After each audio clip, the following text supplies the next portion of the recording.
pasara mo na yan!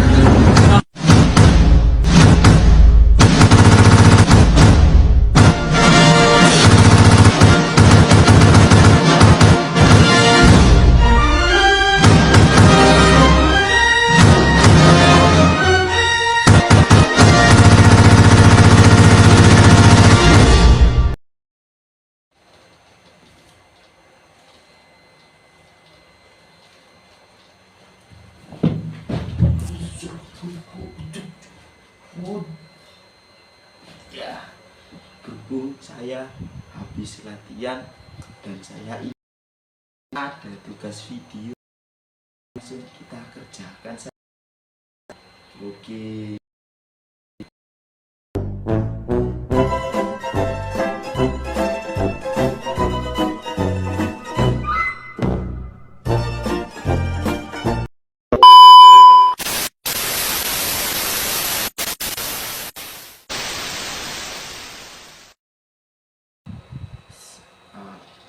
Perkenalkan, nama saya Naufal Febri Agustian dari Prodi Tasawuf Psikoterapi dan dari Fakultas Usuluddin dan Filsafat Universitas UIN Sunan Ampel, Surabaya. Di sini saya akan menjelaskan materi saya pada mata perkuliahan Psikologi Islam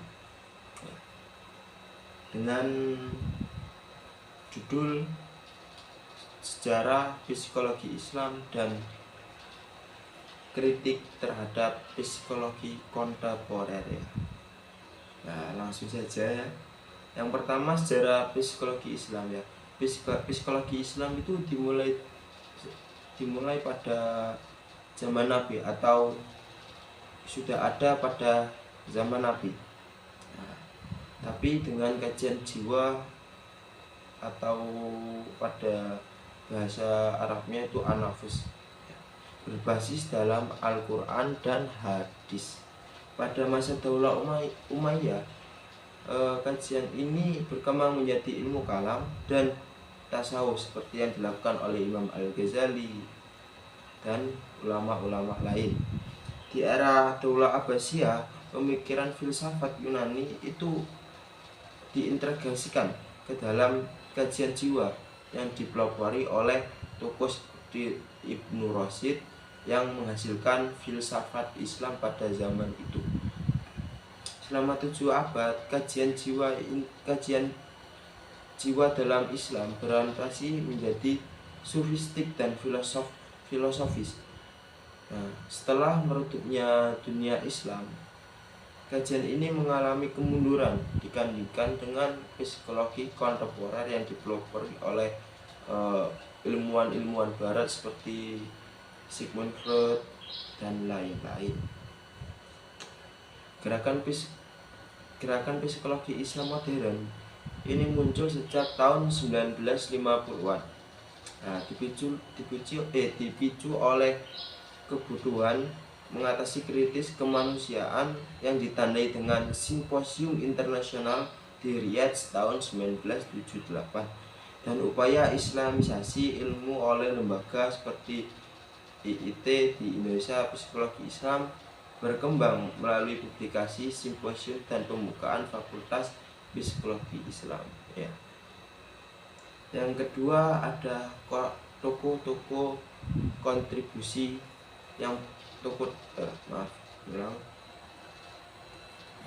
Yang kedua, ada tokoh-tokoh yang berkontribusi dalam kemajuan psikologi Islam ya. Yang pertama ada Ibnu Sina ya. Ibnu Sina sendiri membagi jiwa menjadi beberapa bagian. Yang pertama ada vegetatif, yang kedua ada sensitif dan rasional ya. Di sini menekankan antara kesehatan mental dan fisik. Yang kedua ada Al-Hindi. Nah, Al-Hindi membahas pengaruh emosi pada kemampuan kognitif. Yang ketiga ada Al-Razi. Ya, di sini Al-Razi itu mengintegrasikan faktor sosial dan psikologis dalam pengobatan. keempat ada Al-Farabi. Al-Farabi di sini menerangkan bahwa menghubungkan kesejahteraan mental dengan lingkungan sosial dan politik. Yang kelima ada Ibnu Rashid ya. Di sini Ibnu Rashid itu menggunakan pendekatan rasional dan memahami jiwa dan gangguan mental.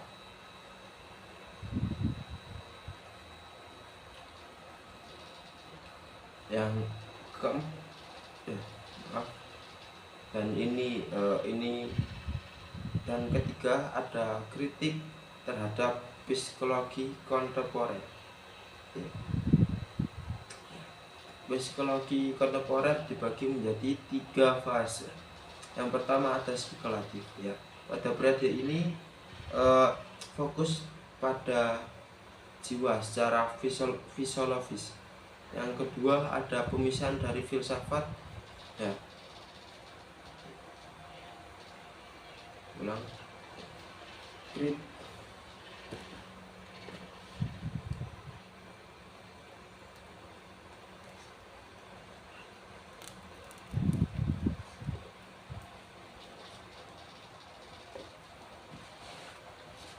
Oke, ini materi yang ketiga. Kritik ketiga, kritik psikologi kontemporer.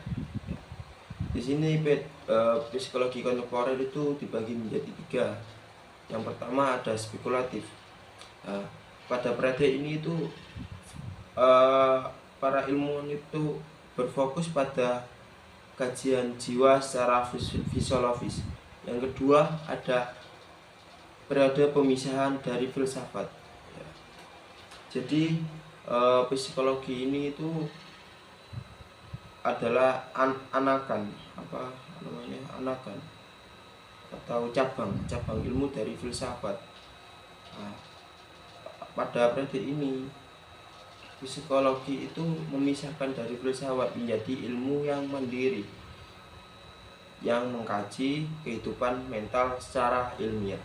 Yang ketiga ada empiris dan eksperimental ya. Di sini pada periode ini itu banyak peneliti yang melakukan penelitian perilaku manusia melalui eksperimen terhadap hewan maupun manusia dan lain-lain. Jadi ini eksperimen secara ilmiah untuk membuktikan teori-teori ilmuwan psikologi. Di sini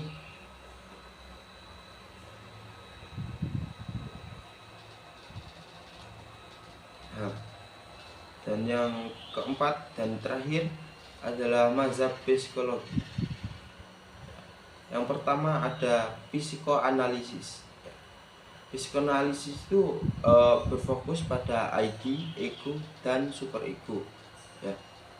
Psikoanalisis dikritik karena mengabaikan dimensi religius dan spiritual. Jadi di psikoanalisis ini kurangnya religius dan spiritual pada kemanusiaannya. Jadi hanya berfokus pada id, ego, dan superego. Yang kedua ada behaviorisme ya. Behaviorisme itu menekankan perubahan perilaku berdasarkan stimulus respon ya. Di sini behavioristik dikritik karena mengabaikan jiwa, emosi, dan spiritual. Yang ketiga ada humanisme ya. Humanisme sendiri itu mengutamakan potensi manusia dan spiritualitas.